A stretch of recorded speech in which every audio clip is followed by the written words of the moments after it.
Hello everyone. Today, we're going to walk through the step-by-step process of installing one of our decorative covers onto your Eurofase heater.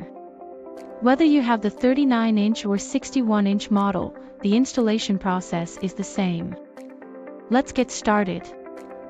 Step 1. Unbox your Eurofase decorative cover. Our covers come in a sturdy corrugated box, ensuring they reach you in perfect condition. Inside, you'll find your cover wrapped in a protective plastic sleeve to prevent any scratches during shipping. Step 2. Identify the long edge that will fit into the open crevice on the bottom of your heater. This is crucial for a secure and proper fit. Step 3. Start on one side. Slide the cover's long edge into the open crevice on the bottom of the heater.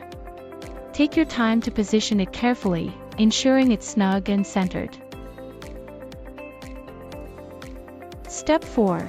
Continue sliding the cover into place. Once you're satisfied with the positioning, apply a bit of downward pressure. Listen for that satisfying snap. That's the sound of a secure fit. Step 5. Lift the heater by the cover. You'll be sure that it has been securely fastened. And there you have it. You've successfully installed a Eurofase decorative cover on your heater. Enjoy the enhanced aesthetic and warmth of your Eurofase heating product. Please make sure that this process is done properly and that you are compliant with your local code. Please scan the QR code to check our instructions and installation manual. For more information, visit eurofaseheating.com. Thanks for watching and stay warm.